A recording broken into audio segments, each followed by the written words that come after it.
ready? You ready? Okay. I'd like to open the board meeting of the Board of Supervisors of Schuylkill Township. We'll first have pledge allegiance to the flag. I pledge allegiance to the flag of the United States of America and to the republic for which it stands, one nation, under God, indivisible, with liberty and justice for all.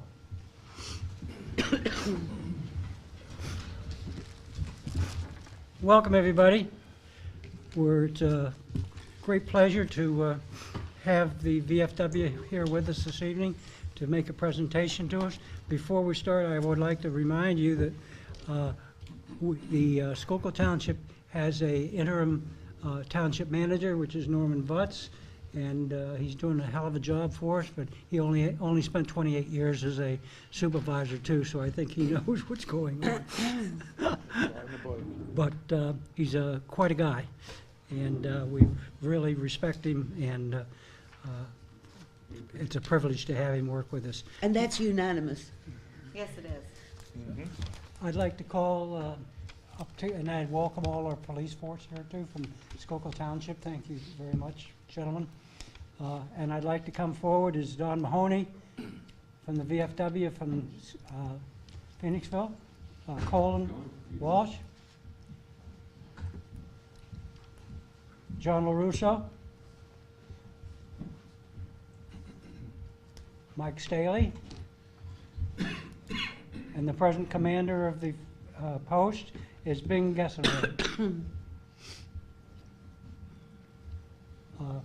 Kevin Hanforth is our liaison from Schuylkill Township. Come forward.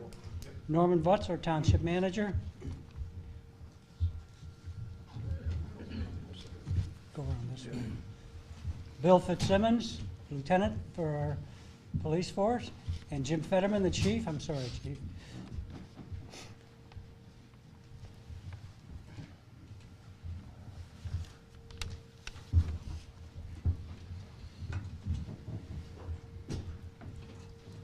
And the small guy will sneak in.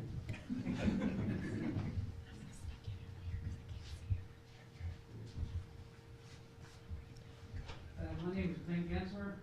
I'm the commander down at the Phoenixville Veterans of Foreign Wars Post 1564. And we're honored tonight with my trustees and my staff here to donate a check to the police department for $24,158. Wow. Thank you.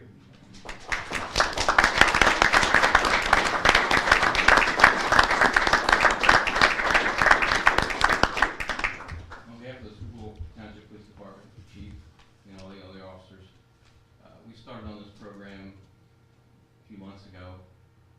Officer Aquilani happened to mention or come in contact with one of the members of the VFW, kind of started the ball rolling, put the project together. Officer McCarthy and I ended up putting a program together, a presentation, which the post must have appreciated because we kept the check out of it. I'm still shaking. And these fellas all served, gave up careers, put them on hold, served, came back, established themselves here, now they're working in the community. But as you can see, they still get back. They're still here for us when we need them. We will be for I don't know which services you gentlemen were in, but I wasn't in any. But I always admired the Marine Semper Fidelis. There you go. My point being, you're still faithful. Yes, You're still there for us. This donation is going to provide a state-of-the-art patrol rifle to all the officers involved. It's going to allow us to do things, God forbid, something bad should happen. We'll be prepared for it. And going forward, we'll keep you fully involved. Maybe you take you out to the range, let you shoot a couple of... We love that. We love that. All Back right. in that saddle again. And while I'm at it, I had this plaque made up, I'll read it to you.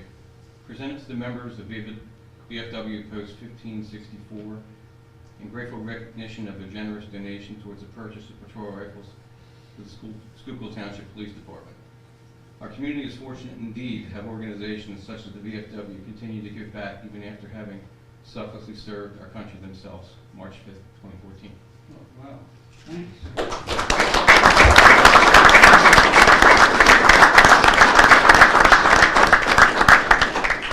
Thank you, everybody. Thank you. Thank you. Okay, thank you, sir. Thanks again. Thank you, sir. Thank you. Thank you. Always a pleasure. Thank you. Thank you. Thank you very much.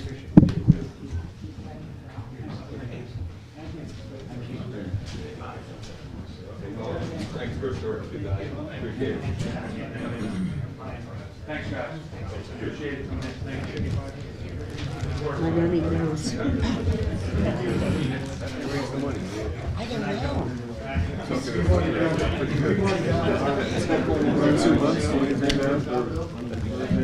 Very impressive.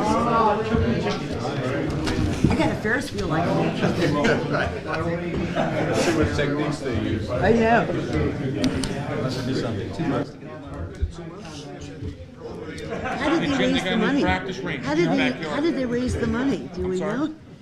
How did they raise that money? That's wonderful. It's a small game for chance. VFW. Everything's legal, Jim. Bill, everything's legal. Right. I always see that parking lot full, and now I know why. Small game. Yes. They have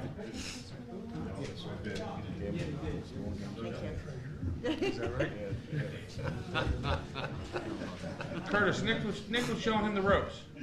You got a keg of beer out there. I want to try to reach that.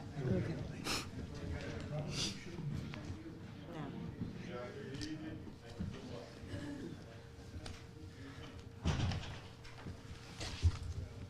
Oh, that was very nice. Yes, it was. Very, very nice. Very nice. I have a few comments before we move into our meeting.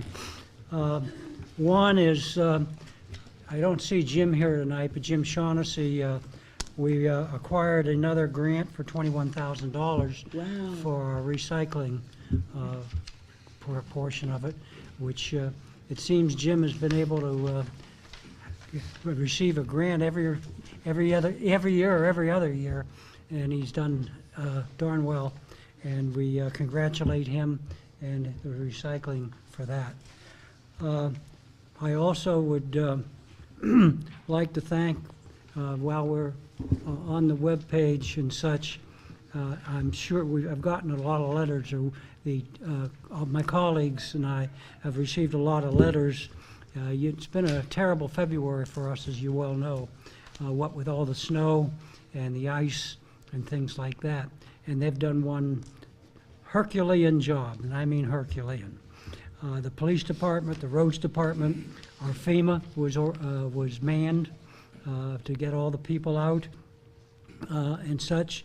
And believe it or not, there's two people that we don't recognize very often that we should, is our board solicitor, Bill Brennan, who does an outstanding job for us. Yes, he does. And our township engineer, John Sator from Gilmore Associates. We want to thank them for everything they do and how they present their traffic studies to us, the legal work that is done. I don't think any of you people out there realize what a well-oiled machine Schuylkill Township is. And I mean a well-oiled machine is that we have a tremendous road department with Nick and his people and what he does and what they do. Our police department with Chief Fetterman and what they do. And with our township manager, our interim township manager, with Madeline, who's stepped up to the plate, her and Kim and such. We have one fine organization. Compared to looking around at the other townships and such like that, we're unequaled in the things we do and how we do it. Here, And here. it's a real pleasure to be part of this as I am, and hopefully that we can continue this well-oiled machine and keep it going as is. So that's what all I have to say for that. I have to give a postscript because Valley Forge Mountain has an online group, and half of Valley Forge Mountain is Schuylkill Township and half of it is Tredyffrin. And Nick, the comments were, don't go down the Tredyffrin side. Only Paul Lehman Drive and the Schuylkill side are clear. So that's my postscript and my thank you from all of us. I would like to let everybody know the meeting is going to be videotaped by the township. Is anyone else recording the meeting? Okay, thank you very much. Moving into our agenda then, the regular business meeting. The regular business meeting minutes of February 6, 2014. Thank you to one of my colleagues, Jim, has made a couple of changes, and I'd like to hear a motion to accept the minutes. So moved. Second. Any comments? All in favor? Aye. Opposed? So moved. Acceptance of reports. All department, committee, commission, and council reports is posted and received by the Board of Supervisors. Motion to accept the consent agenda. Make that motion? I'll second. All in favor?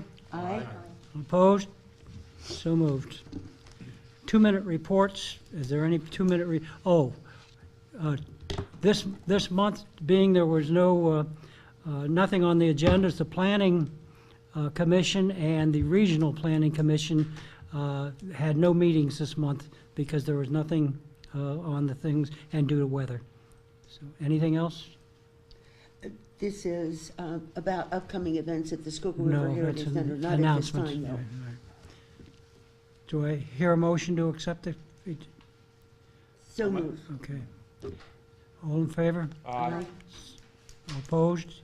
So moved. Call on our treasurer, who's done an outstanding job for us again. Mother? Our treasurer's report as of February 28th, 2014. In our general fund, we have a balance of just over $1.7 million. We, as Fred said earlier, had a pretty rough February with all of the snow removal, the salt that we purchased, overtime and things like that we had to deal with. We're running very tight, but we're okay. We're hanging in there. No, we are. We've gone over budget on a few things, but I think we'll be in good shape. We can take some of the things out of our cap roads fund to pay for some of those things. One of the things that we're going to be looking at, Madeline and I discussed this earlier today, but we wanted to get in touch with Nick to talk about some of the things that are going to be happening with the road crew this year, is taking some of the things, since we did pay for everything out of the general fund, we do want to kind of move some things from the cap roads fund back into the general fund to kind of balance things out. But we want to hold off on that until the dust settles and everything like that. But everything is in good shape. I went through the bills earlier today, and everything is ready to pay. So, Bill's okay to be paid? yes, the bills are okay to be paid. Okay. I do have one other thing before we make that motion. Our tax bills, our real estate tax bills went out at the end of About a week ago, yeah. it was about a week ago. If you have received your tax bills, the discount period ends on April 30th. So please try to take advantage of that. And if you have your tax bills are being held in escrow by your mortgage company, our tax collector does not mail these to your mortgage company. It is your responsibility to make sure it gets to your mortgage company, so please forward that on to your mortgage company. He will not take care of that. All of his information is up on our website. He has office hours at his home, and his phone number is also on our website as well. If you have any questions, or if you did not receive your tax bill, give him a call. Okay. Do I hear a motion to accept the treasurer's report? So moved. Second. Any comments? No. Thank you, Martha. Thank you. All in favor? Aye. Opposed? So moved. We move into announcements. The first announcement is that we can have a Cato a Chester County Association meeting, spring conference at the Desmond in Great Valley. I hope that a number of my colleagues will be going to it. They have 4 outstanding seminars. One is going to be what is character and what it can do for me. Going to be by a special assistant to the Commandant of West Point. Sounds pretty good. One on stormwater management, which we all they show interest in.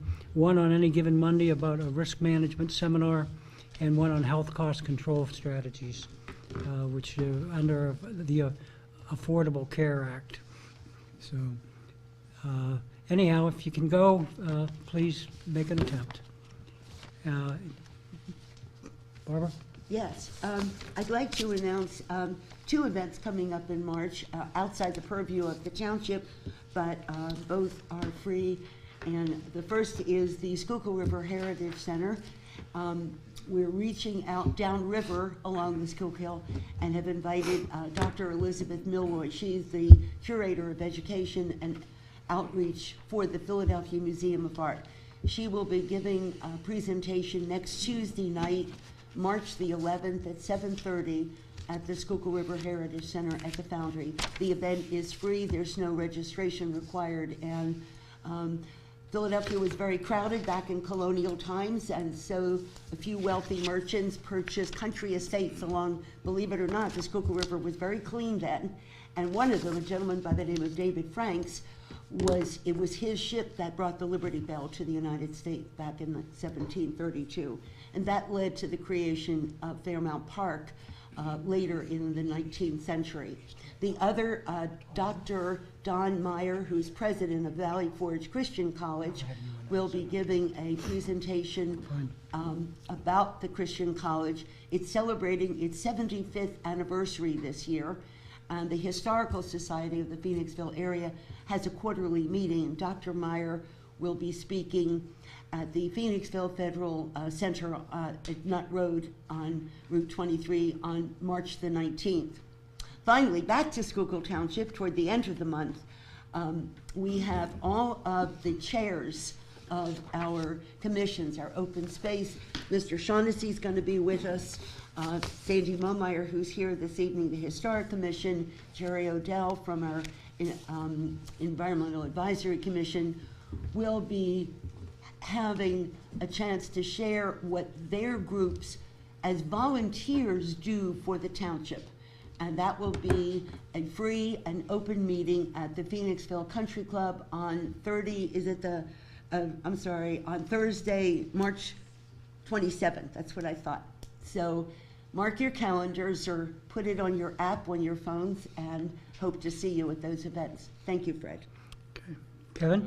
April 12th, the Valley Forge Volunteer Fire Company is having their annual Easter egg hunt for the kids.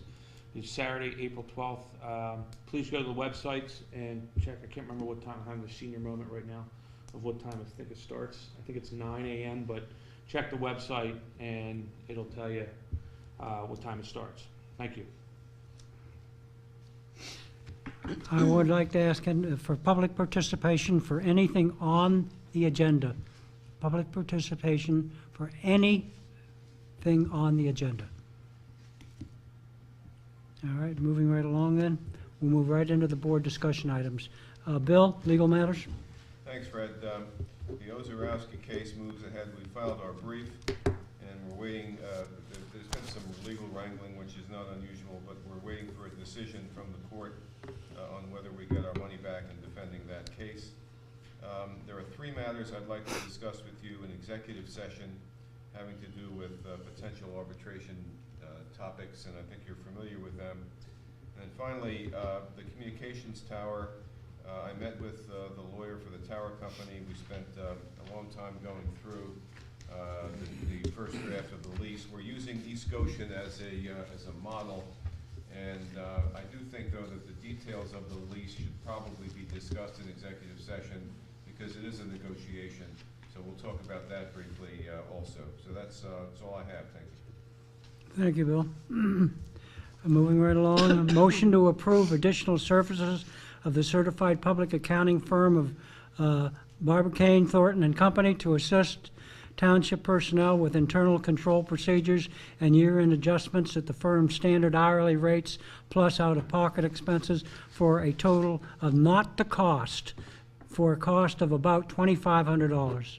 Do I hear a motion? Make that motion? I'll second. Comment on that, Fred? Sure, Jim. I guess I have just a bit of a problem with the word about. I'm looking at Bill here at this point. I'd be more comfortable with a not to exceed figure, which could be higher than the 2,500, like say 3,000, something like that. I don't have a comment? problem with that. That's fine. That's fine.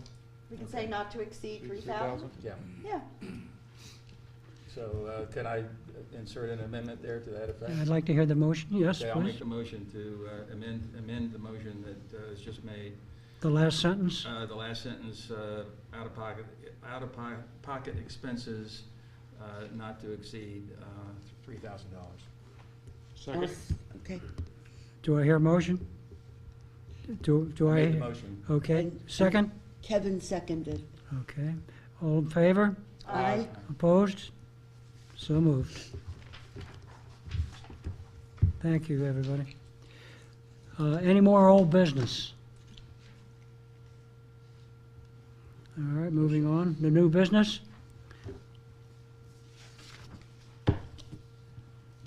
Motion to approve appointment of Mary Ellen Heisey, Associate Member of the EAC, as a full member of the EAC as recommended by the EAC. I'll make the motion on that. I'll second. Any discussion? All in She's fa- terrific with her bird town and her. ESC is also, Pardon me? they're okay with this too? Oh, yeah, she's a All right, really good asset to that group. Perfect. She's a bird watcher. Any discussion? All in favor? Aye. All opposed? So moved. Next is a motion to approve exoneration of uncontrollable township property tax liens for certain parcels within Schuylkill Township requested by the County Chester Tax Claim Bureau in its letter of February 24th, 2014. I will make a motion that we accept that. I'll second that. Just a comment on that for the public. Yeah, I was going to say, We're would you not explain talking it? about a lot of money here.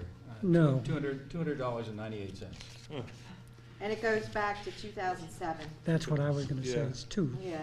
Right. That's Martha, why I made Do you the want to motion. explain it, or Norm explain it so that the public understands what it's all about? They were original mobile homes that have been either removed or inactive. They don't exist anymore, and we've had tax liens on them. They need to go away. So, it's 4. that simple.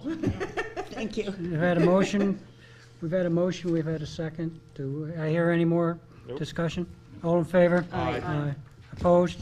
So moved. Motion to appoint Jim Morrison as a Schuylkill Township voting delegate at the April 13th to 16th, 2014 PESAT's annual conference up in Hershey. Make that motion? I'll second. I have just a comment. Sure. Would you please let somebody know that they shouldn't keep having this on Passover? This is the 4th year in a row that they've done this conference on Passover. That's it. I'll mention it to Thank you very much. I'll mention it to the powers that be, whoever they are. I'm sure they'll be interested. Yeah, right. Jim, did you read the 2014 proposed bylaw changes? For Chester County? Yeah. I have to admit, I haven't focused on those yet. Okay. That's coming up in about a week now, right? Yep, Yeah. okay. All in favor? Aye. Opposed? So moved. Moving on, a motion to accept the 2014 street sweeping proposal from Riley Sweeping Incorporated dated March 24th for sweeping of township roads April 7th, 14th through April 11th, weather permitting. Do you want to make a comment on that, Nick? Yes, we usually try to do it the first week of April, but I don't know if the snow's gonna be down at all. So I kicked it back a week, delayed it a week. It's an on or about situation? Yeah, hopefully we'll be able to do it that week. Okay, do I hear a motion on that? Make motion? I'll second. Any discussion? All in favor? Aye. Opposed? So moved.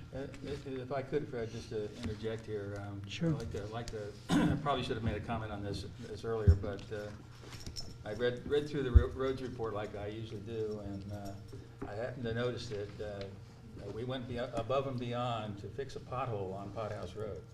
Pothouse Road's a state road, and so it needs to be complimented. I don't want to get into that. But there was a lot of discussion on that, and there were a lot of, yeah, we're going to do it, yeah, we're going to do it, and it wasn't done. And if it hadn't been for Chief Fetterman and people getting a little nasty or a little irritated about it, and Kevin and everybody, it would have been hard pressed to get it done. But finally, and still we have some problems with it. It's not done yet. You still have to be very careful of going over there. I would watch it, Paulins Road. anybody Paulins driving Road? over there. Paulins Road is a. Paulins They, Paulins they Road. did, they did Yeah. some, there's still some Right. potholes out there. Right. And because Anyhow. it is a state road, it's, Anyhow, our chief has made many phone calls in trying to alleviate what we can as far as our roads are concerned within Schuylkill Township and such. Thank you, Jim. Just so you know, we send weekly a complete list of the pods. We just send them yesterday. Yeah, Say they don't have it. okay. Thank you.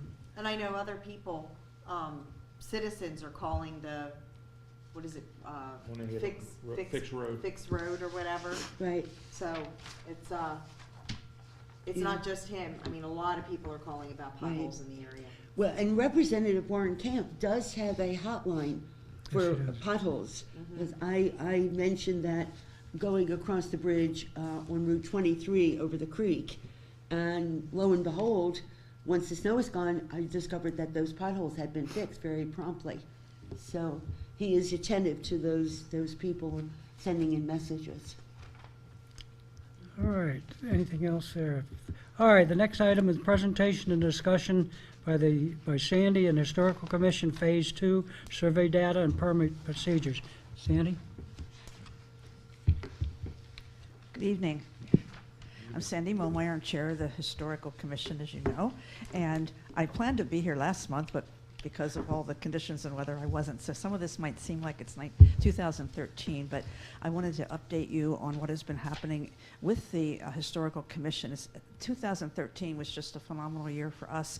Many of our projects were completed, and they're very exciting. So I have two handouts I'll pass around that I'm not going to go over them all, but you have them for your own interest.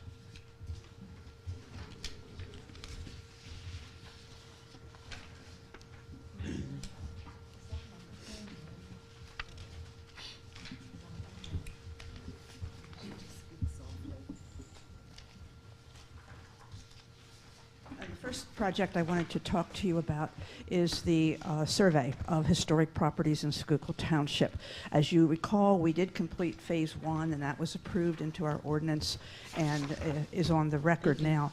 We have now completed Phase 2 of that survey, and tonight I have the map with all the properties listed on it and a list of all the properties. The next step is to amend it to our ordinance, and I'm not sure what the procedure is for that, so I'm going to turn it over to you and to Bill Brennan. And I think it has to be an amendment to the ordinance. And so I brought the information for you tonight, and I don't know who wants to get that, whether Bill gets it or... Is there one sacred copy, or is? There are three here. There are Three, three okay. here. One to the Norm. township manager, one to the I'll take one. engineer, and Bill? Make sure Norm has the official, the original. Okay. What? Okay, thank you. These two? Give them both to Norm. Sandy, if I may, section 370-53 identifies the historic properties map. Subsection E talks about revisions, and I'm sure you've been through this. It says that the map may be revised from time to time by legislative action of the board, which shall follow the procedures established by this chapter for amendments to this chapter in accordance with the MPC in general. So it will require an ordinance change to advertising and Okay. things like that. Now, I remember that in conjunction with the consultant that we worked with to get the ordinance through, there was a concern about whether posting was required. Didn't want to do it because there were hundreds of properties that were under consideration for the first go-round, and the conclusion at the end of our examination and our evaluation was that they need not be posted because the underlying zoning had not been changed. In other words, Correct. the zoning for the properties remained R1, R2, whatever it was, but there was an overlay that was put on top. I had and have some reservations about that, but the idea of posting all those properties, you know, could cause pain. How many new properties will be deemed historic in this next go-round? There are 54, I believe, with 11 bridges. It's the list is on there. 54 properties and 11 bridges? That's including the plus the 11 bridges, I'm Plus, sorry. I don't worry about the bridges because they are. Yeah, they don't have to be posted. But, I Yes. worry about a property owner waking up and realizing his property is historic when, you know, he wants to do Right, something with it. right. So, Do you set an age? Did you? Yes, bring the first survey were houses over 100 years old. Yep. The second survey were houses 50 years and older. Now, what Bill is saying is right, there are like 600 of them, and we did not include all of them because so many are tract housing. And so what happened was there were samples of styles of architecture, styles of the period that were identified. Now, we worked with Bob Wise, again, from Wise Preservation, who has done this kind of work, and he recommended how we handle this. So there are Class 1s and Class 2s, as you know. The Class 1s are the properties that are either on the National Register or eligible for it.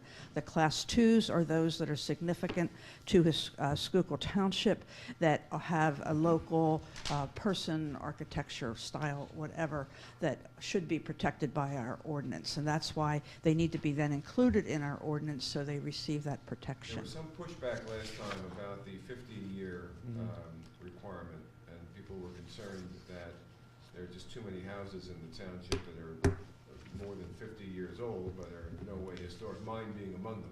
Right, me too. What has Bob done to make certain that a house that's 55 years old qualifies to be historically protected?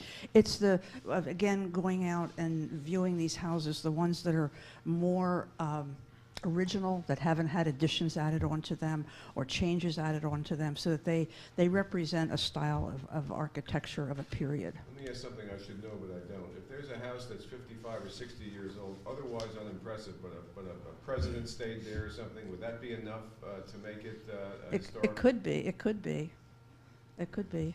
I don't think we have any of those, but Well, it's a is there any significant reason- person having been there or a significant event. Is there any reason why we didn't just do 75? Excuse me? And do 75? Like you got to do 100, anything over 100 historical, and then 75? 50 it is. It's Yeah, but 50. in my mind, 65. 50 years or is... 54 buildings and 11 bridges. you know, but 50 he's saying 75 how many, years and older. how many years I mean, old. not 50 years The old. 50 is the 50 years standard. old. It's a 1960 house, and Well, 50 is the I wasn't standard born set yet, by but, the I mean, National I was- Trust. Hush. You Yeah. weren't born Let me yet. just say, 50 is the year set by the National Trust that makes houses historic. And remember, the time goes by quickly, and these houses will be 75 years old, they will be 100 years old, they will be 150 someday. And so it's important to think of the future of it. You know, here and now, we're saying, well, these houses don't matter, but maybe they said that 100 years ago, too. Sandy, So- on- Well, on you're the- getting- on the- But on the just- 50-year-old, excuse me, on the 50-year-old question, somewhere along the line, I thought this was tied to some federal statute or code or something. Am I? With the 50 years? Yeah. Yes, that's the national standard for historic properties, 50 years and So older. it's older. It's codified in federal law someplace. Yes, yes, the National Trust does. And again, we were working with Bob Wise, who is our consultant, and he has handled all of this for us, and he works with this all the time, and so he has given us the guidelines for it, and we just believe, you know, trust his word with what has been I'll done. call him about some of these things that Okay. I think about.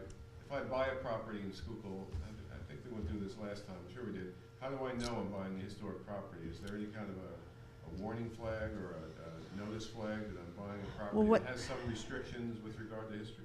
Well, I guess what we're going to do in terms of educating the public, all of these surveys now have been completed.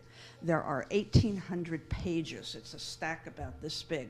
They're in the process of being printed, and every homeowner currently is going to get a copy of their survey. They're also going to get a copy of those procedures that I gave you, so that if they wanted to apply for a building permit, everybody now will know what the procedure is, from our office here to the owner of the house to the historical commission. And then I'm hoping to also, once this is all put together, write a newsletter article so that everybody knows also. When someone comes in for a permit, they will talk to Kim, and hopefully this, we're hoping to get this done on the computer. We discussed this, Jim remembers from last month's meeting, to get these red flags so that when they come in, they will know that it's a class 1 or a class 2 property. On And that then, point, Sandy, it looks like that's in the works now. yes, so Khalil, Kim Yoakum good. has got a field in her, in thank her you. geo-plan, and she can, code Oh, it. thank you so much. Is there a way for the current homeowner to opt out of that class 1, class 2? Or, I mean, because, you know what, and I'm a big proponent on this, government shouldn't have a right to tell you what you do at your own home. Okay. If they want to tear down and rebuild, let them tear down and Well, rebuild. see, you already have an ordinance that takes care of that, so that's already Yes, in place. We already have an ordinance. And let me about that. tell you, I was discussing this today with someone. We're not the big bad wolf. We have dealt with many people in the years I've been on the Historical Commission, and we have given demolition permits. I hate to say it, but we have given demolition permits. We're here to help people, to guide them, to look at their property, to direct them, to make suggestions. We're not out to make it difficult for people. And I know Just that's don't want to- that's a perception that a lot of Yeah. people have. So we're trying to clarify that and letting them know that. And so when we get this finalized and do a story in the newsletter, I will make that clear. I'll make it clear at the meeting in the next couple of weeks of what our role is and what our job is.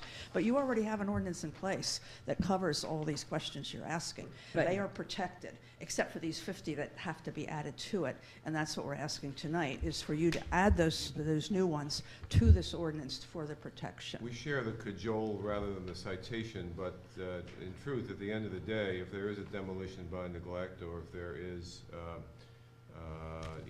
destruction, or Yeah, if there construction, is, hardship, there are different whatever. ways, right.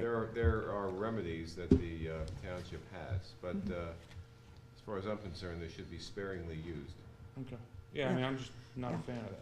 I mean, And we haven't had that to date, and we and, haven't. I've been on here now for almost 10 years, and we haven't had a problem with someone being upset. We had people come in, I guess in January, that were doing additions to their houses and changing things, and the thing is to keep the core of the facade of your building, and things that can be taken away. For instance, the Anderson farmhouse, they built an addition, they put a new roof on it. But those were things that can be changed. They didn't change the core of the house. They kept the stone wall. So in the future, if someone wanted to go back and look at that house and make it the way it was, that addition could be taken down, the stone wall is still there. And photographs are also very important. When changes are made, we encourage photography so that you know what it looked like originally, so if someone wanted to change it. So, I got a question relative to the 50-plus homes. Has there been any communication initiated from the township to these homeowners on this subject? well, Not yet. to these particular people, the first group that was done, letters were sent out, but I think Bob Wise felt this time they didn't have to have the letter. The surveyors had letters from the township saying what was being done if people had questions. But they weren't noted. That was what Bill was mentioning about the posting. There's a requirement at some point where they have We to. sent them letters last time. I think we should send them letters this. I'll talk to Bob about this. Yeah. Yes. I think we should too. I didn't think we had to put a sign in front indicating the zoning change, but I think every property owner who has any kind of a change in the zoning should be notified. Mhm. Okay. And I'll talk to Bob. I don't Okay. see the requirement of putting an ad in the newspaper is enough. People don't read, these legal ads, and if the rights to their property are changing, I think the least we can do is send them a letter. I think so And too. Sandy, didn't you say that there were some people that didn't want their properties on the register? Didn't, Ginny Steerley say that there were a few people that didn't want? I think there in was the one, sur- one person in the first survey that wrote a letter and said they didn't want it in the survey. And I thought there were like one or two in the second that didn't want it as well, that they didn't want to be part of it. I don't recall that without checking with her right now, but I It can may, check. it may be the first Yeah, I go remember round, the but- first survey, someone, when the letters went out, someone wrote back and said they didn't want to Okay. have it done. And yet the majority of the people are very excited and Mm-hmm. very happy about it. And if you remember when we honored them here and Khalil had the video going, Mm-hmm. the looks on their faces were they were so pleased to see that their house was recognized. Mhm. And as I said, the people that we have dealt with over the years, they really haven't been problematic at all. There has been no one upset about it. We're very congenial in terms of working with them, making suggestions to them, and in all kinds of ways. And so far, it's been working fine. But I've got another comment, sort of question at the same time. We're talking about houses that are 50 years old or older. And I presume some of these houses are in some of our developments, correct? yes, Okay. That being the case, then you have house A and then you have house B, and maybe for all intents and purposes, they look pretty much the same. And then, so then the question becomes, how do you communicate, to the landowner that's having the designation that he or she in fact has really got something special? well, I'd have to check with Bob Wise on that, because his suggestion was that we just take a sample of houses like that and not every one be put on, because there are 600 of them that are very No, similar. I Can I- understand. Yeah. I'd like to try to help Sure. answer Jim's query. You think of Levittown in Yes. 1953, okay? That is a development. Yes. Okay? But it's more than 50 years old, okay? The whole development in and of itself is now an historic place and signifies a very interesting post-World War Period of II time. place in Right, time right. for everyone. So analogously, if there are particular amenities or architectural features about these places in our township that are Yes. more than 50 years old, I think what we should do is promote the architectural integrity of those places as a whole entity instead of worrying about singular Individual houses. And there is a provision for any property owner to move to add or delete a property, so it's all So they- taken care of. They can do that. Colleagues, let's put your thoughts together and summarize it up, each of you, what you think, so we can carry on. So Bill will check with Bob I will Wise. talk with Bob, and then I'll report back to the board as to the next step, which will probably be drafting a small, a short ordinance to add the additional properties. But I want to cover a couple of things about notice and make sure we're on solid legal ground with this 50-year business, because it troubled us last time. Bill, before we get into that, on the mechanics of this, right now what we have is an historical map with the property indicated on it, and then also listed as a table, okay, on this same piece, on the same map. I presume that the Class 2 or Phase 2 survey and the Class 2 properties we're talking about will also be added to this map. They're already on the map. They're on the map. Are they listed? That's the full Yes, map, they are. yes. Yes. That's the full map. The 65 or 54, whatever the number is, Yes. additional properties we're talking about. They're on there with They're It's already- on there, Jim. Phase 1 and Phase 2, it's a Right. complete map. Well, okay, then that raises another question, is have we not adopted this? No, we're asking you tonight to do that. We haven't. Or this is an update? John, did you update it? Is that? It's all been Nobody handled. updated it. This is what Bob Wise did That's for what the she's Historical asking. Commission. We're bringing it now to you as the next step. And again, I was asking your support and help as to what the next steps are. I don't know what. Sandy, didn't we produce a map with the 180-plus properties listed in the table? Okay, those that were Class 1 and Class 2, but they were older, okay? The 100. Without these other 50-plus That was the first phase 1, which you did approve. That's already done. Right. And that's in the ordinance. Phase 2 was Now handled. you're Now- telling me this, that somebody has added the additional properties to this map? They were given to us by Bob Wise with a survey, and Khalil from our commission added them to the map, but nothing's been done beyond that. Yeah, it's a proposal. No, but nothing's been done I besides just wanted that. to track through what has been done in terms of the updating. Yeah, done no, that. no, it's That's just, well, important. sure, it's added to the map, and I'm bringing it to you tonight. He I has have a gone- copy of it right I now. have gone no further than that. Right, okay, so that, Come this on, is Jim. Bob Wise's map that he's produced. Yes, yes, and Khalil And has Khalil has- put all the properties on it, Has added the properties. and we're bringing it to you tonight for the next step. And so Bill's going to check on next steps and how to do that. Fine, Sandy, I thank think you. that's, is that everything that you need? Okay, so what we'll end up now, right now, this does not have the actual properties on the map. It does, yes. Well, Yeah, it this does. This particular copy is blank. Okay? Well, there's a list. I understand there's a list here, but in terms of the actual map, which I've seen on That's on not the display, actual we map. We have a version that includes That's not the map you've showed me. the listing of the properties. In other words, Oh, the there's a individual. couple of different files floating around here. One Oh. is the map just by itself without a list, and the other is a listing of the properties, and the third is a combined list. Oh, Khalil of had the given me old- that. of I the thought, old- yours. I thought that's what he gave me, had the properties on it. No. Oh, just the list. There's a separate list of Oh, okay. Well, I will check with Khalil tonight and make sure that. I don't we think get it's it. including everything that you Yeah, actually I thought have. that's what he had done. He told me that's what he was supposed to do. I think before we take any action, Okay. We need to have this in the proper format. All right, well, then I will get that, I can get that to the office. I'll get Khalil to get it together, and he will get it to you when you need it. You have Okay, enough to take back? We can't do anything this evening No. No. until, Bill has to- until Sandy Bill was- talks Yeah. to Bob Wise. Yeah. Okay. Yeah, this is But I'm just a just bringing discussion. Yep. I'm bringing that to you But- tonight for that. Just as Bill said, it's a proposal. Nothing has gone beyond what we're talking You have about enough to take back to your committee then? tonight. Yeah, Okay.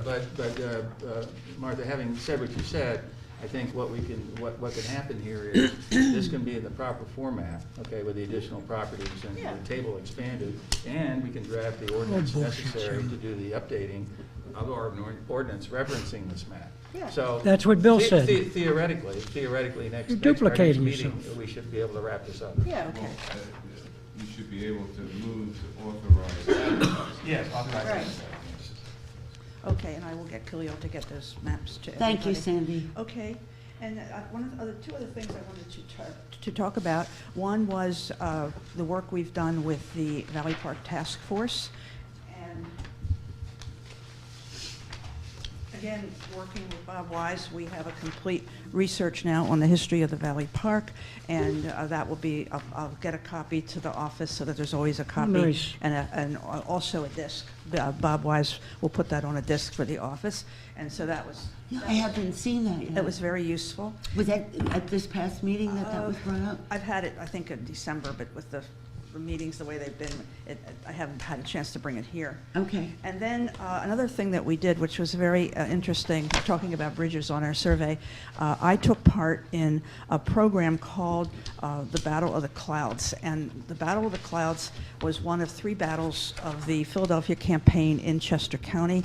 And it's a project that's being done through the Protecting America's Battlefields through the National Trust. And I was tasked with the option of finding a bridge that General Washington took to get to the Reading Furnace area. The Battle of the Clouds, if you're not familiar with it, was a non-battle. It was huge because there were 30,000 troops on the field, 15,000 Redcoats and 15,000 Continentals, the most ever in any battle attempted in this Revolutionary War. And General Washington himself commanded the field, which he did not always do, but he was there. So they consider it very significant, and they're trying to protect this and make it part of the history of Chester County. So because these troops were lined up, the clouds and the sky opened and torrential rain came down and nobody could fight because the ammunition was destroyed. And General Washington retreated to Yellow Springs, and from there he marched to the furnace area west of this area to replenish his ammunition. And they said, well, how did he get there? The streams were all flooded. There was mud, thigh deep, where they're trying to get horses and baggage across.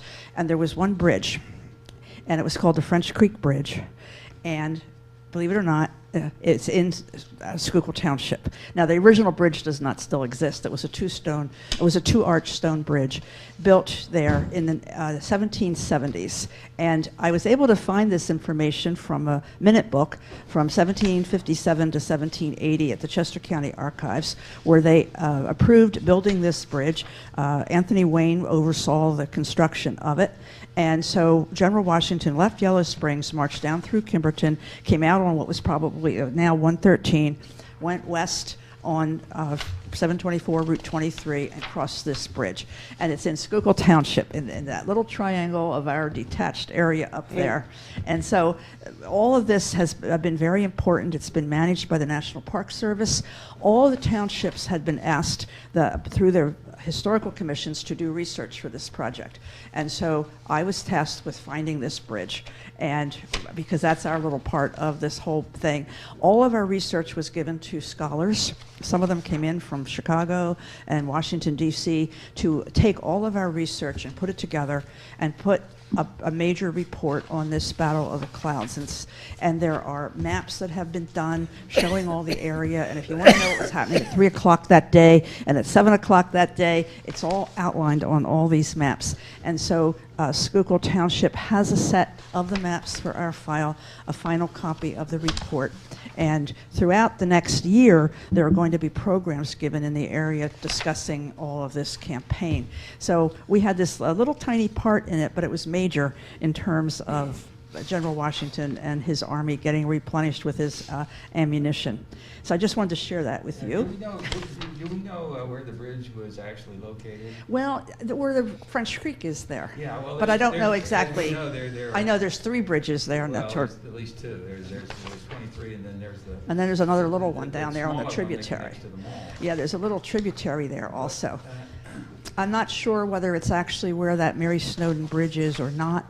The bridge that was built was there till 1889, and then it got washed away in a storm, and then a covered bridge was built in its place, and that covered bridge then was replaced with the bridge that's there now. But it's in that area. I don't know that any foundations have ever been found or there's any archaeology there, but definitely it was in that area. And the reason it's definite is there are maps that record it from that time frame as well. Yeah. But getting down to the specific feet is I don't know tough that. to do because of the mapping. Yeah, but it's on a map, and it is shown there. And I thought it was significant because, first of all, the Battle of the Clouds is something that a lot of people aren't aware of, and it really wasn't a fighting battle as such. There were some skirmishes, but it was interesting in this area again because of the size of the armies that were on the field, and it's going to be included in what they call the Philadelphia Campaign in Chester County. The other 2 battles being Brandywine, of course, and Paoli.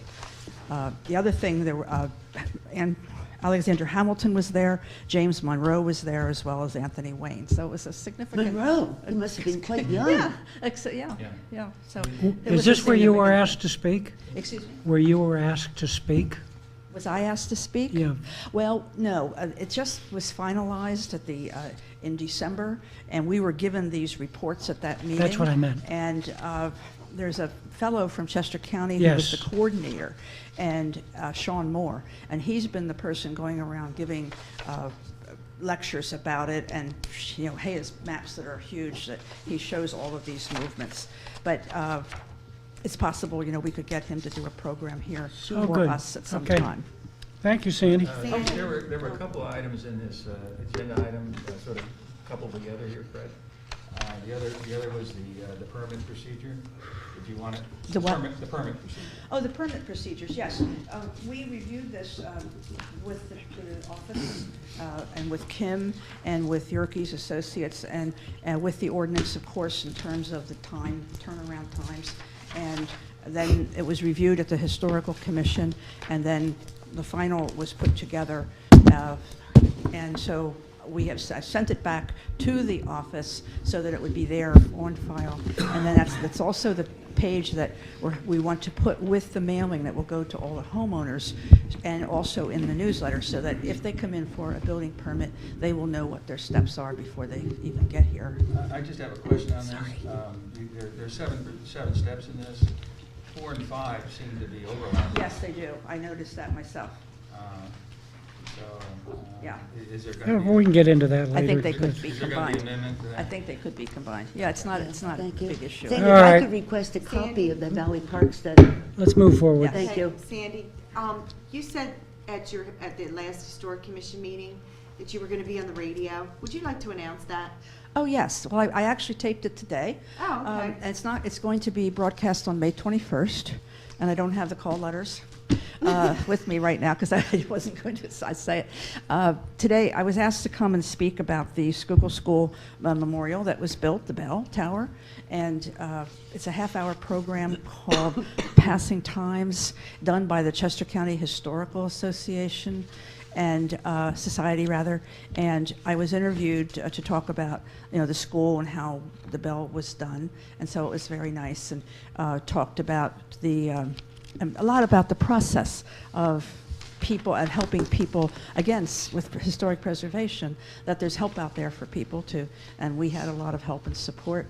And I thank the Board of Supervisors and the school district for coming together and getting this project done for us. And thank you for bringing that up, because I have one more final thing to do. Okay, let's move forward. As you know, I was also the chair of the Friends of Schuylkill School, and the project, except for the plaque, which we're working on now, we will be bringing you a copy and design of the plaque when we get to that point. But the Friends of Schuylkill School is now finished their work, and what they would like to do tonight is present you with the balance in their treasury to go toward the new sign and plaque on the bell tower. It's $550. And we voted to give it to the Board of Supervisors. I know you have a line item for the plaque, but we would like this to go to the plaque from the Friends of Schuylkill School. Thank you. Thank you, Sandy. Thank you. Give the trivia. I already have another check here. Thank you, Sandy. Thank you, Sandy.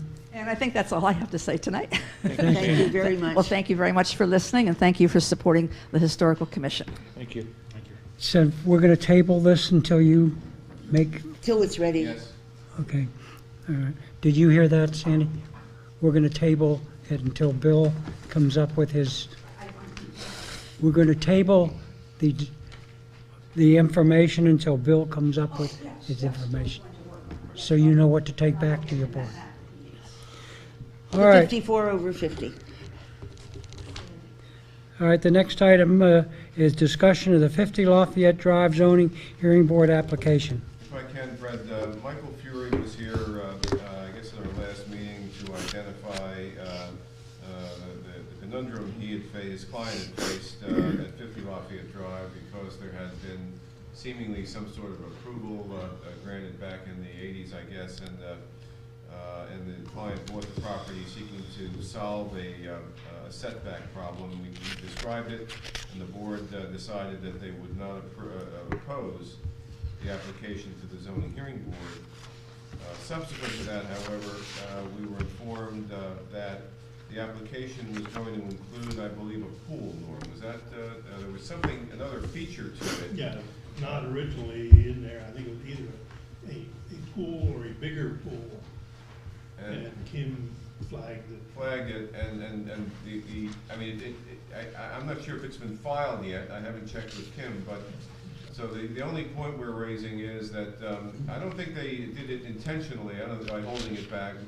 My guess is that after they spoke with the board, they figured as long as they're going in before the zoning hearing board, they would seek additional relief concerning the location of a pool. And Norm and I felt that, you said you weren't going to oppose it, but you didn't have the whole story. So we figured rather than make an administrative decision, which was normally something Barry might do, we said, well, bring it back to the board and let them decide. Now, unfortunately, I don't know the size of the pool, I don't know anything more than that, and it's probably not a big deal, but I don't want the board to be uninformed about the application. So the only question is, you know, do you need more information to reevaluate your decision not to oppose it?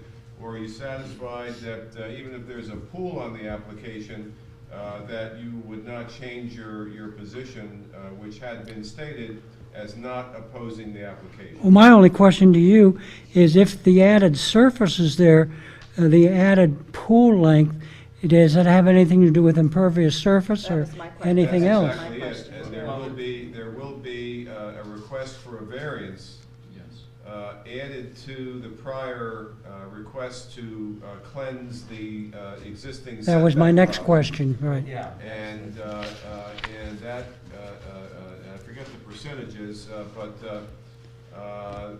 there will be a request to the zoning hearing board to allow them to, relieve from the required coverage limitations. Well, my recommendation is that we table it until till Gilmore Associates and until we find out any more ramifications of it and if it's going to change any of the Was this variance. the one that's coming up on February 10th? No. It's a different one? Yeah.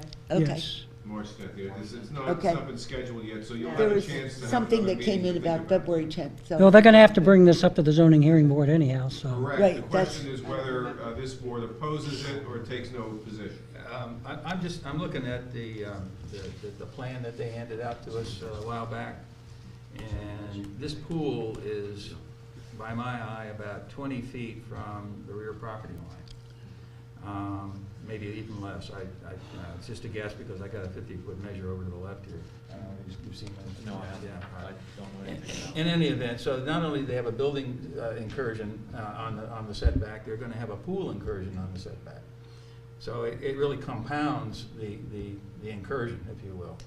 And frankly, it makes their case harder in front of the zoning hearing board. That is true. The question is again, whether this board wishes to, send me to oppose or not. That's really the only thing that, we established this procedure to make sure this board knows more about the zoning cases that are coming in so that we don't get blindsided in terms of. Well, if this is closer to the next property, don't they have to have a fence around the pool?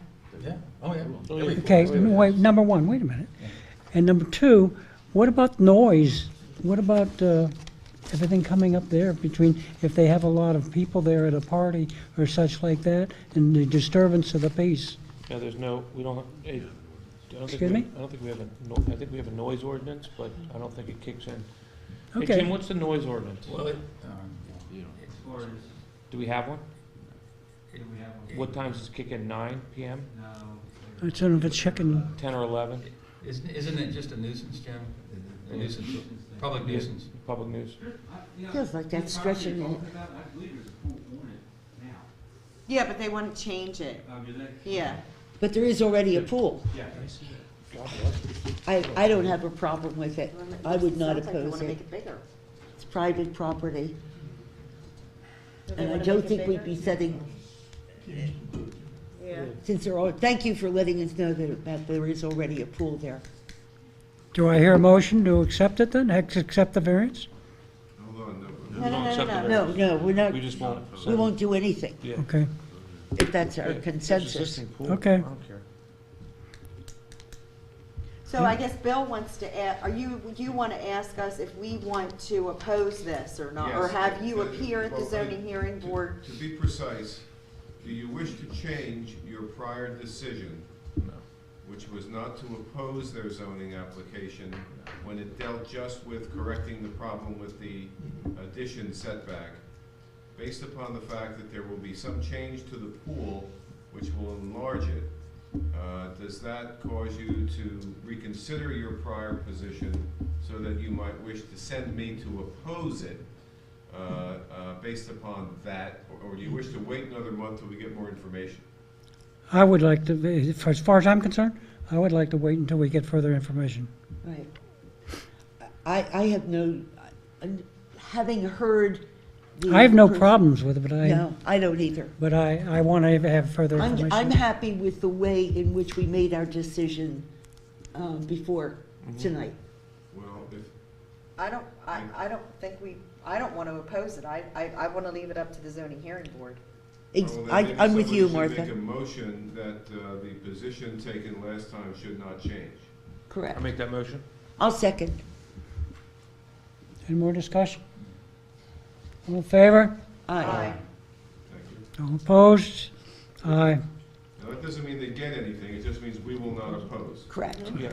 We'll leave it up to the zoning hearing board. All That's right, then their I'll go ahead and duty. vote for it then. Okay. And if for no other reason than it involves existing and non-conforming, Yep. which, you know, complicates the heck out of the thing. Okay, Well, and the homeowner's trying to provide a safe place for his parents. okay. That's a big deal. That's right, now I'm remembering. Okay. All right, the next item for discussion is roof inspection for the municipal building and the garage.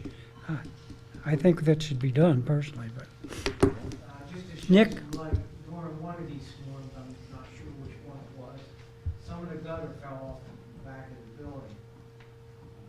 When we went to put it up, we couldn't even tie into the wood. Everywhere the angles are on this octagon, I think we have rotted wood here. Really? Oh, really? We've already had some failure in the back, and the wood have gotten into the building, Yeah. fit, so. well, we should keep our buildings where they should be. Where all the angles come together and sock. Well, I'd like to make a motion that we have the roof inspected to get, I'll Yeah. second you that. know, Yep, yeah, no. Any more, Both.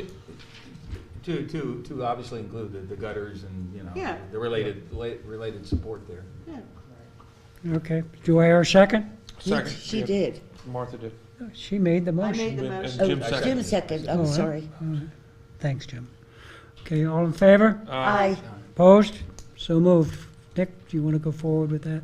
You want, We need to pick a company, I'm not familiar with. Well, we, you want to put an RFP together? why don't we put a RFP together, then, Well, I think that we need to do one just for inspection, we're not gonna do Yeah. anything, we just wanna. I think we need an RFP to actually have the work done. I do but I don't think too. we need one for an inspection. no, I think we need an RFP. For inspection? How old's the building, You- 15 years? He's already made the inspection. No.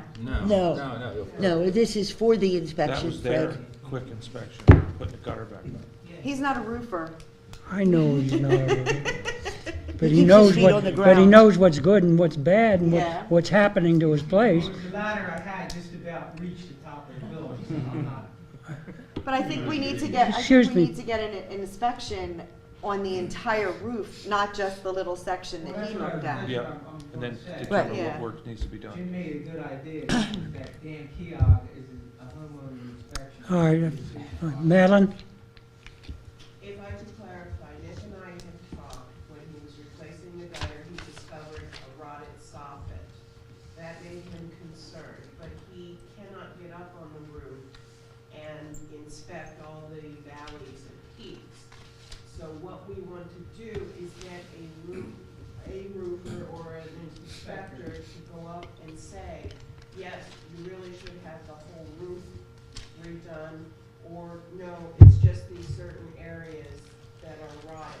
So we're just having someone look at the roof, not do any work. It's just like getting an estimate. Yes. Yeah. Absolutely. If there's no But I charge, don't, it- two concerns I have, though. I don't want the roof falling down, and I don't want any of our vehicles, excuse me, please, and I don't want to see any vehicles or anything damaged, if anything, coming down off that roof.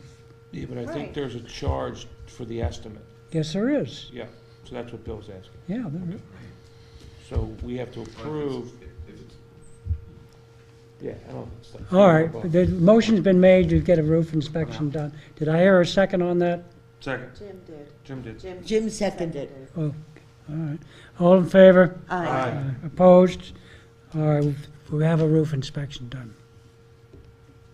And I would like it done on the, hopefully it's done on the roof in the municipal building and the garage, the whole thing. Right. We need to keep Nick safe.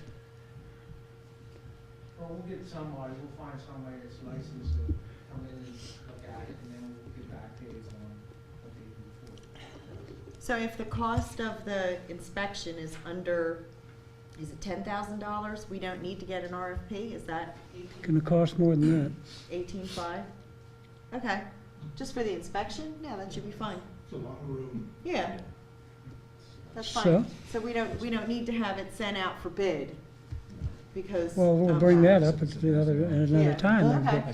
the Request for proposal. Yeah. $18,000, if it's over $18,000, then we need to put it out to bid. Okay. Right, But if it's Just for under the that, we don't inspection. need to put it out for Okay. bid. I just wanted, that was 18.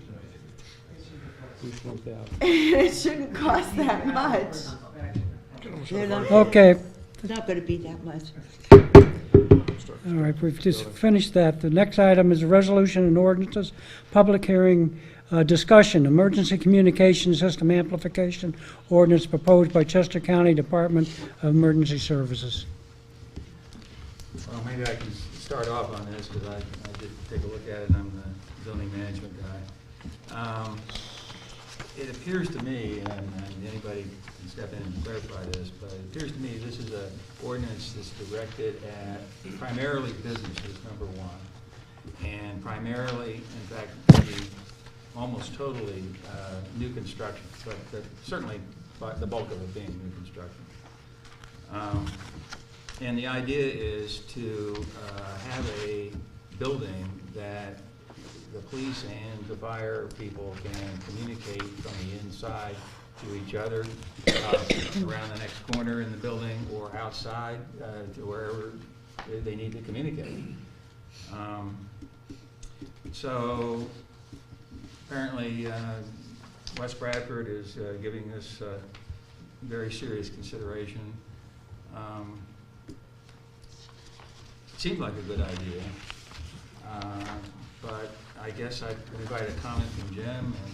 Yeah, I could talk to the fire Okay. guys next month, next week about it. Yeah, but Jim may have some, do you have any, I mean, you're pretty accurate on that. It's not just for new construction now, but it's for any building once they get the new system up and running, that we can't get communications from our yeah, dispatch yeah, into the building.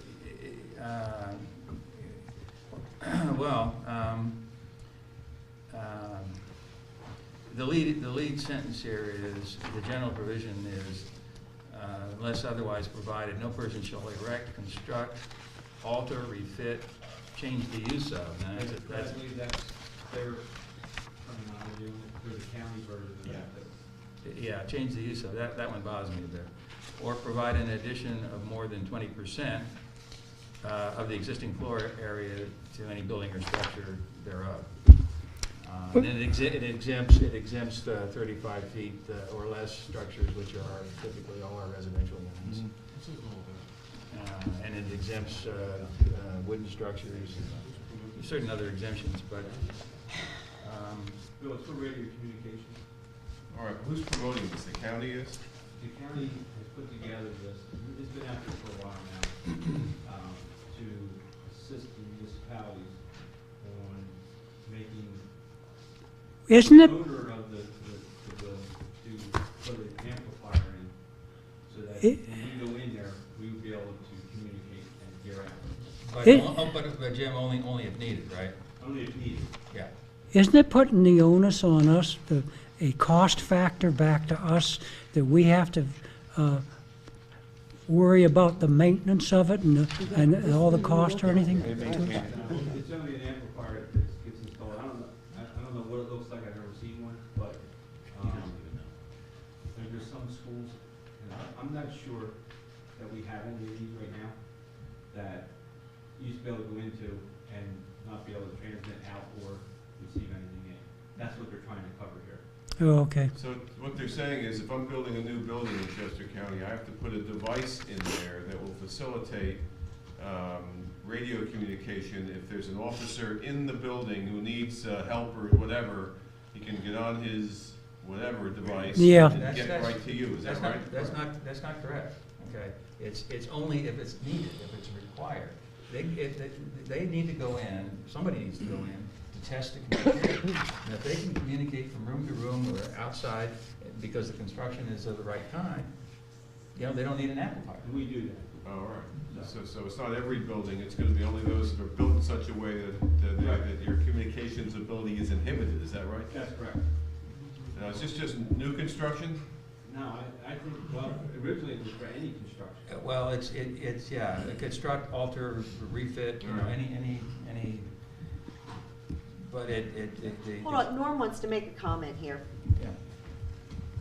I got the original mailing from West Bradford asking for comment, and they are one of, I guess, probably a dozen communities within Chester County who are adopting this, because it was promoted by Chester County Emergency Services.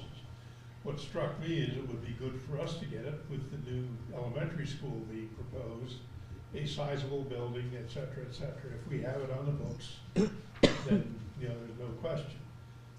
At a discussion with the school district a couple of weeks ago, they said they would do it anyway, but I still think, I would recommend that the township adopt something like this.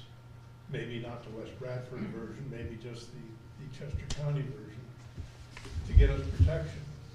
And, you know, we don't have a lot of large buildings, but No. I think I have the original county one downstairs. So I I'll didn't dig it up get and that, so. get it to you, yeah. Okay. Do we know how amended this was that they sent us? no, I I don't. have no idea. Well, if he finds the Chester County one, then we can make a logical comparison. Yeah. Thank you, Jim. Well, I'd entertain a motion to, for this. I think what we're. No, we're might just be discussing moving it to move tonight. ahead with perhaps drafting an ordinance for Schuylkill for your consideration at your next meeting in terms of whether it is to be advertised. Somebody ought to think about the cost of this and that sort of thing. Yes. But I think the motion you're looking for may be to prepare a draft ordinance for consideration at the next meeting as to whether it should be advertised in consultation with our chief and, you know, giving some thought to unintended consequences, if any. Well, I like that With motion. both- With both chiefs. So I'll make that motion. Well, I can't make motions. I have a motion to make, if I could, which is to Okay. request Norm, our acting township manager, look into Jim, what these other just a minute, townships are Jim. doing. A motion has already been made. We've got to either table it or not accept it, or no second it before you There make wasn't your, a chance for anybody to second. before you make a motion. I had made the motion based on the commentary presented by our solicitor, and it was, somebody, was it, were you gonna ask for someone to second that, I guess? Can you rephrase it? Yes. Does anybody second the motion? They didn't have a chance to do so. Would you let me finish, please? I'm chairing the meeting. Sure. Do we hear a second on Barbara's motion? Barbara, do you want to make your original motion so everybody can hear it? You're saying nobody heard it. My original motion was to authorize the formulation of an updated ordinance based on the commentary presented to us by our solicitor. Which was that I be directed to prepare a draft ordinance using the Chester County model and the West Bradford model for an ordinance adopting minimum standards applicable to emergency communications systems within structures after reviewing the matter with the chief of police and giving consideration to items such as cost and other consequences of taking this act. Do I hear any discussion on that before I ask for a second? The last point on the cost is what I was going to amplify on, which is I think we need to check with these other municipalities to get their reaction to basically making this thing work and how much it's gonna cost them. Are you adding that to the motion? I'm not, he said it, the cost is a factor. Okay. I agree.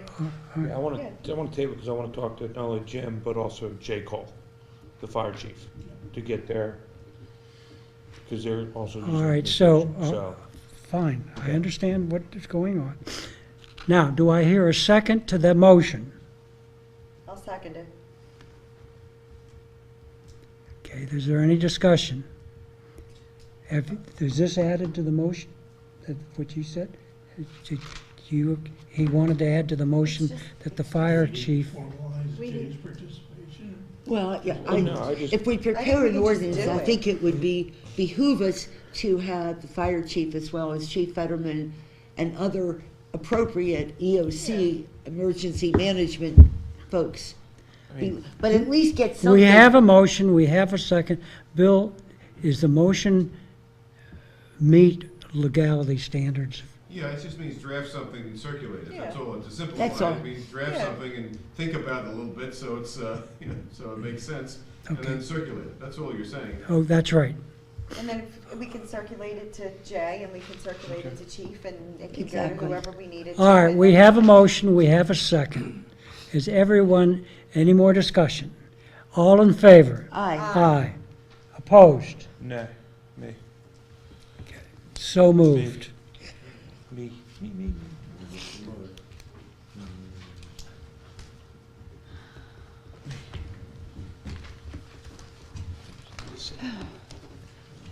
Okay. The next item is discussion of any more new business? The next item is discussion regarding the waiver of a posted escrow for 297 South Whitehorse Road.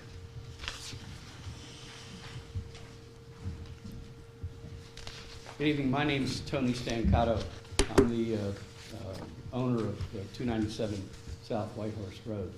And at the end of I guess at the December meeting, there was an approval for the two-lot subdivision on Whitehorse Road. And I'm here actually tonight to talk about two items. And one is the waiver of the escrow. But before we get into that, just to give you a little history, when we purchased the property, we did our due diligence and we looked at the property. There was, on the FEMA maps, there was no floodplain or any of the sort.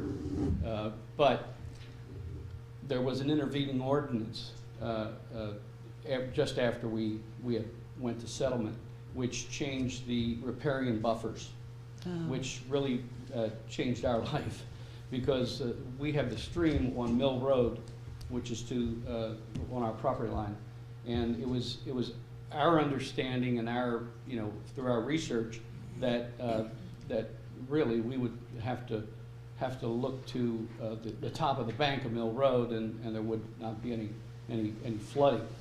However, because of the flooding that happens due to the culvert that goes under South Whitehorse Road, it actually backs up at that culvert and then floods onto our property, creating a adverse possession for us. I mean, adverse position for us, which has then we studied the stream. Our engineer said, well, we need to understand what's going on here. And when we studied the stream, we did that at a cost of $6,000 to study the stream, and we've given that information to Gilmore, which I think is useful for them to understand what the conditions are there. Then it just kept getting worse, because we kept moving up the hill out and out with the riparian buffer. We had to create a pretty elaborate stormwater management system, and in naivety, I'm a veteran. I've been doing this for 35 years, but this was a property for my son, and so we were just get it done. Let's get it done. We want to get it done, and as a result, and one other item was that during the process, the board had asked, would we put a fire hydrant, and I thought, well, okay, that's a good idea. Let's get a fire hydrant there, not understanding what the enormity of the stormwater management system was, all because we couldn't install a typical basin because of the riparian buffers. As a result, it's an $89,000 improvement fee for this one lot. So what we're asking, and we have had recent discussions, even today with Gilmore, on trying to look at some other ways that might augment some of that. But I'm humbly asking if we could reconsider the fire hydrant, which is a $10,000 expense, because it's a wet tap, 6-inch wet tap. And I'm used to doing these, while we're in the development process, and, it'd be a much less expensive.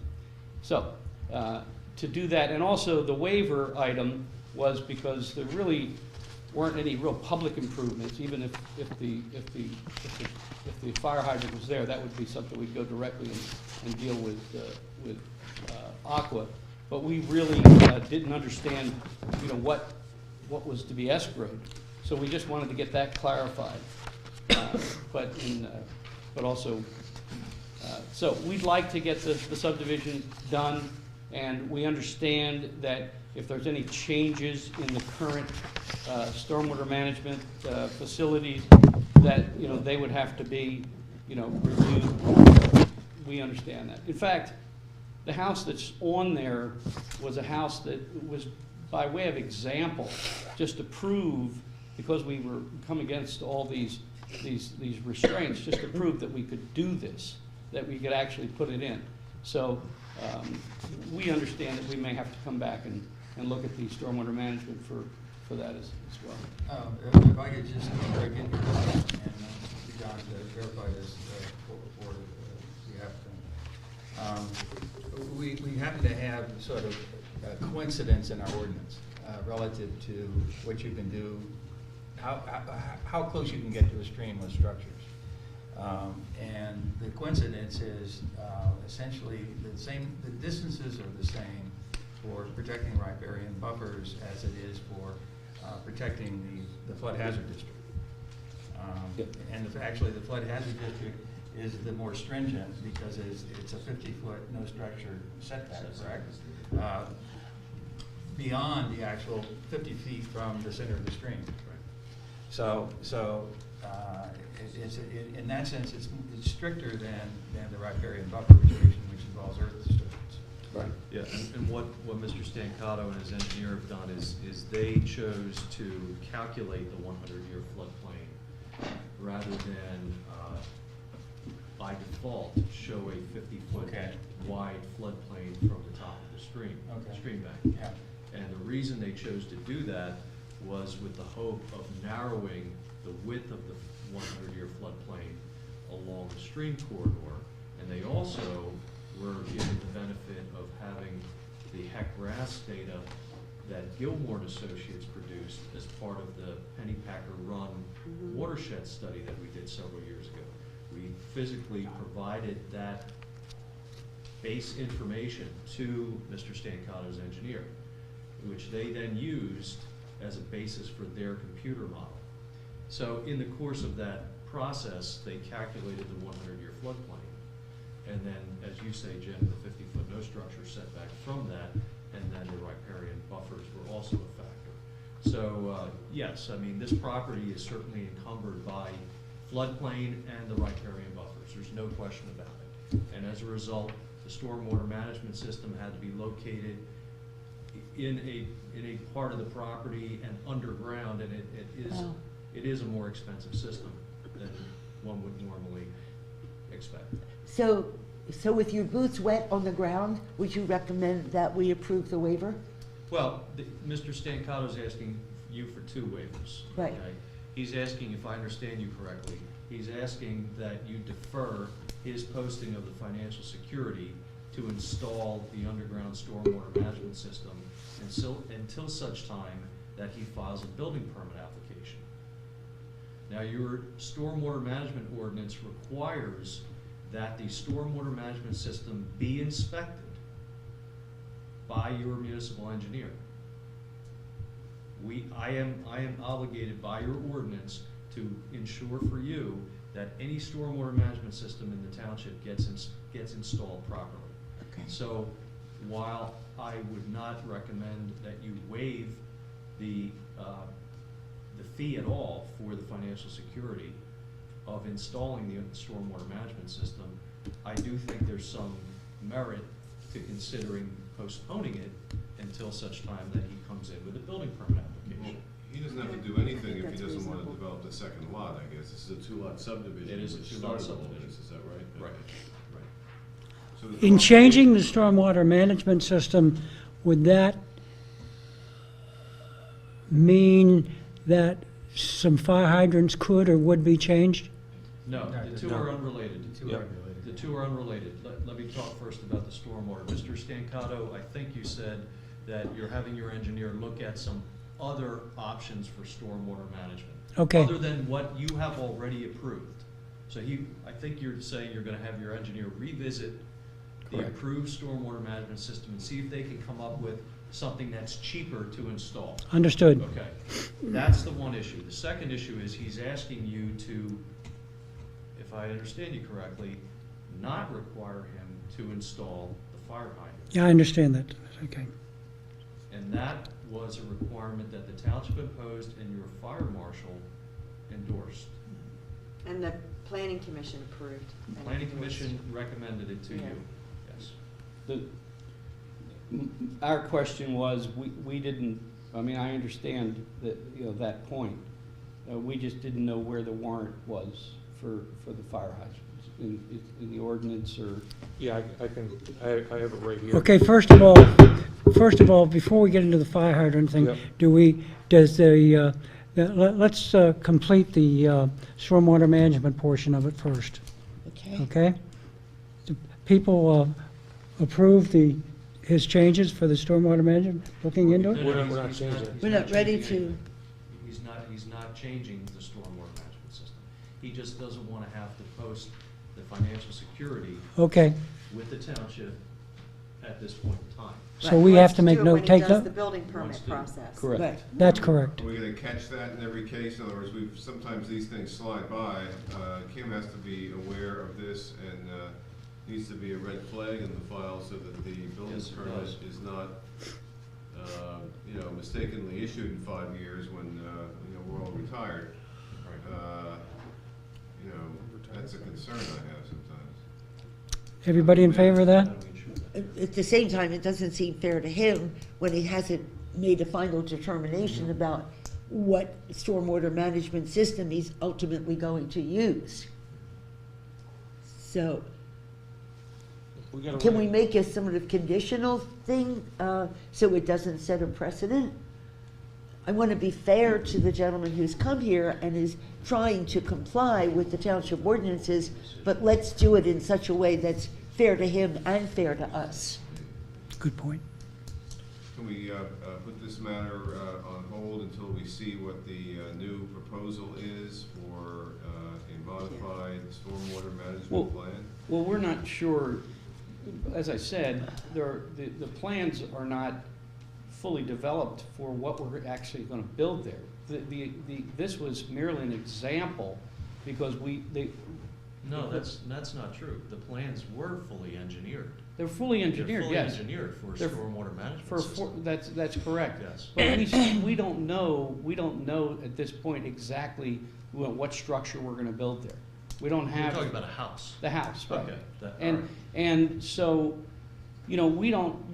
at this point right now, we can demonstrate with this system that it can be done if that You don't house need and this anything. driveway. That's- I understand. So, we're just asking that we postpone the posting of that, I don't know what, I imagine it's just for the review, I guess, is for the review, it's not for the actual installation. No, it is for the actual installation. Right, so that's. It's for the construction and the inspection of the stormwater So, management system. so that would be an incredible burden, to have to. You have to do it up front. Or sure. Well, but they're gonna have to do it before they move ahead.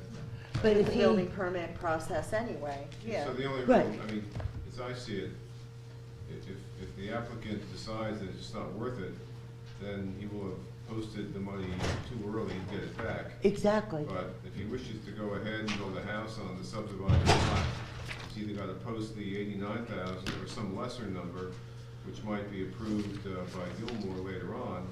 If he were to post the 89 and then come in with a 50, say, we give him the 39 back. I don't know, it's just, Isn't the key here making sure that prior to issuing the building permit, the escrow gets posted.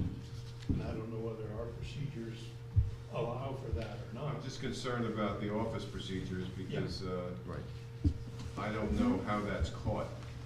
Normally it's posted now. Yeah.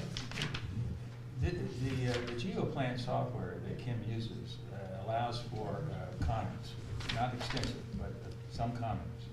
And so she could put a in bold or in capital letters comment about the need for posting an escrow when it comes to building. That's a good idea.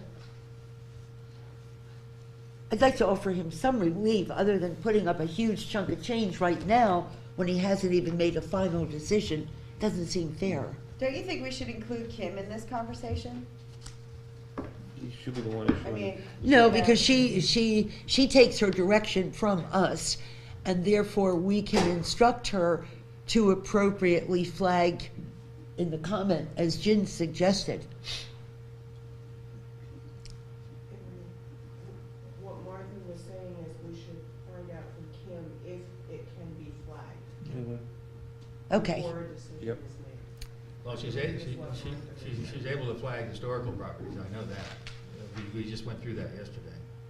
I understand. Yeah. And Do we have to make a There is a motion? comment box that she can enter comments. So I'm sure that there's the ability to do that. It just says it has to be posted at the time of when you go to construction. I don't think it's that specific.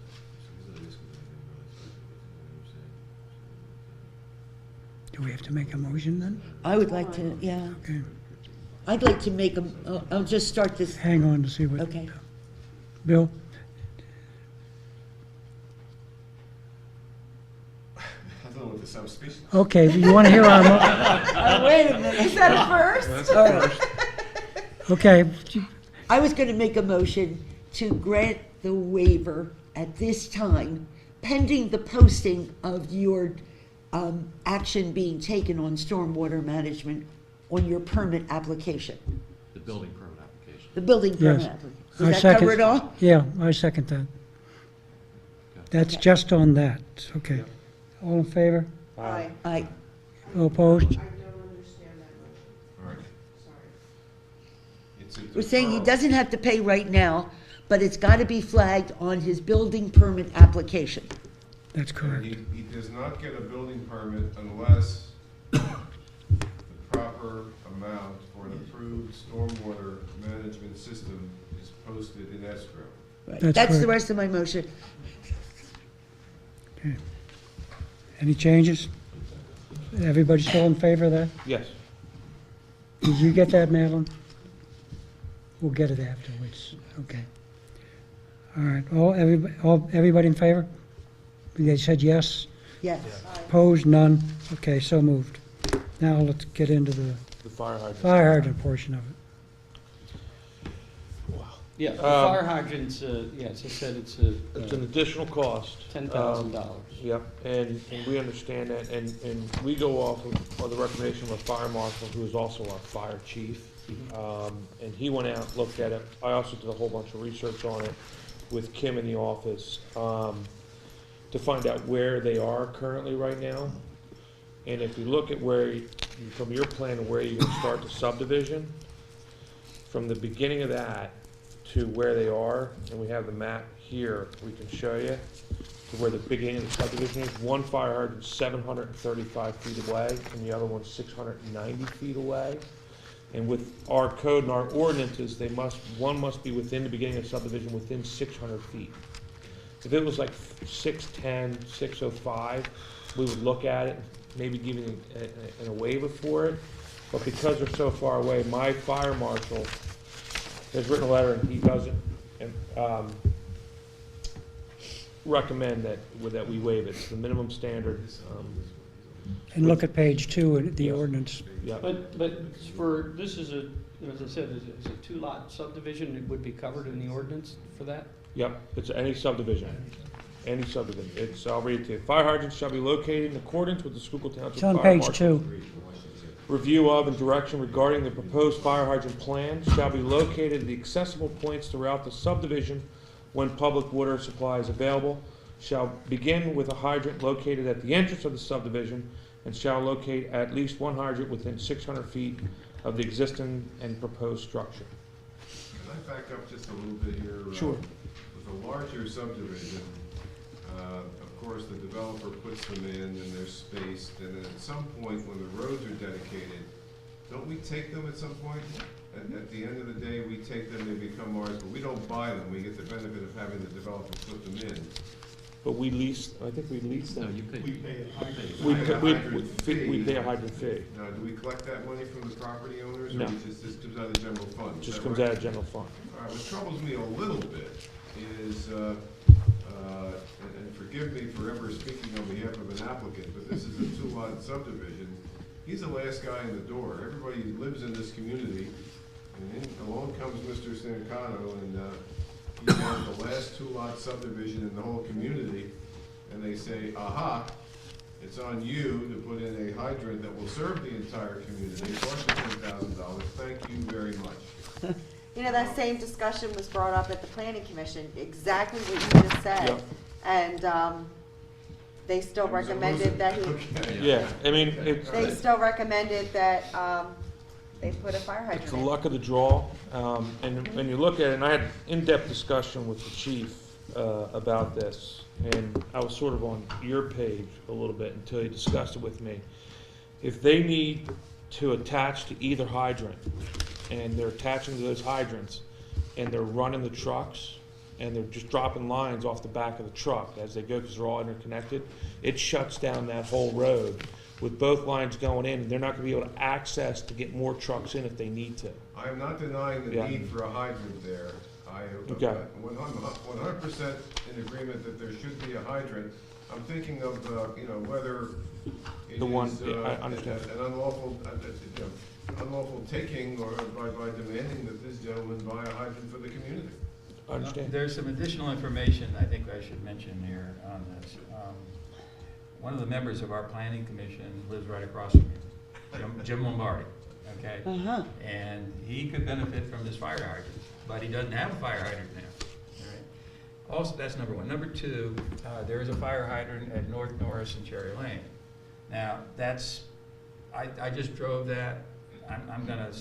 I will concede, I think it's over 600 feet, okay?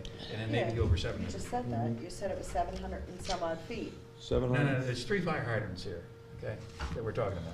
There's the one that's above Pennypacker Lane. There's one down by the Schuylkill School. Yep. And then there's one at the intersection of North Norris and Cherry, which is not shown on the map. Okay, which is more to the left. Yes. Yeah, okay. Yes.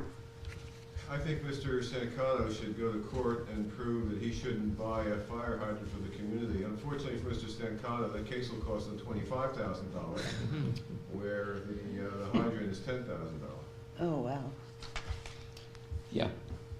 You The- can, the- if you want to, you can take that with you. Excuse me? You want to take that with you? Well, I can take it with me. It'll be evidence. But I would suggest that I understand we're sort of in sort of de minimis territory, but at the same time, there's the culvert issue, which is really sort of ratcheted, my whole burden in this, and that's not a naturally occurring event. Something happened upstream. And, I'm just trying to mitigate, some of these other damages. And I'm gonna, as Mr. Brennan said, I just wanna just go on and get my project done and move on to the next day. But we're talking about a substantial burden onto the property. And I'm just, I think there's a case to say that this hydrant would be in excess of this property. It's just sort of the last straw. That's right. I would appreciate, your indulgence. Okay. Is there anything else? Please think about this one further. Yeah, I do understand that. I just have to make a comment here. I lived in the borough before I moved to Schuylkill Township. And I think it was about 15 years ago, the borough came in and told me we had to put in a fire hydrant on our property. It was already existing, and we had to pay for it. Wow. So I just wanted to put that out there. We're sympathetic. The fire hydrant location specifically, is it on the other side of the road from you? Is that the proposal? No. This side? It's on the On same this side. side, yeah. All Although right, anything 15 else? years ago, it wasn't $10,000, it was only 5, but. Have anything else to say? No, I don't. Anything else? Okay, that's it. Thank you. Very much. Thank you. Thank you.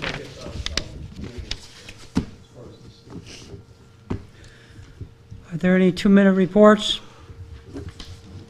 Any additional business? No, sir. Any public participation on any matter not on the agenda? Yes, ma'am. Would you please come up to the microphone, state your name, and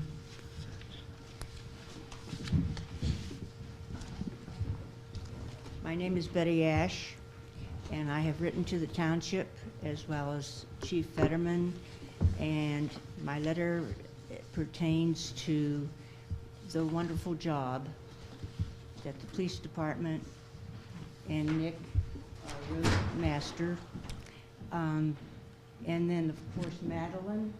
I don't know what I would have done without her. I had to leave my home, and without their help, I'm not sure I'd be here today. Wow. So I'm so grateful, Madeline, you're a sweetheart. And I just wanted to thank everybody. Thank you. Thank you for. well, that was so your nice of patience. you to We wait for appreciate this it. entire meeting. Yeah. Thank you so much.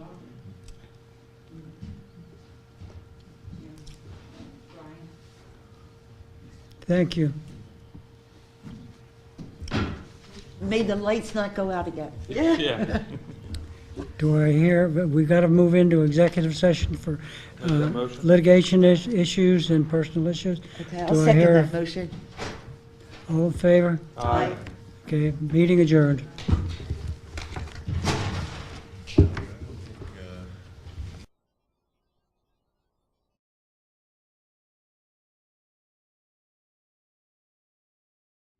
I want to adjourn I want to come back into session for the Schuylkill Township Board meeting. We moved to executive session for personal and litigation issues.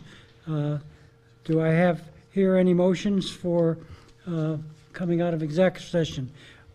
One motion is to allow the TIG Inc. for conditional use and a tentative lease of the communication tower. If I may, Fred, it's CIG Towers, LLC.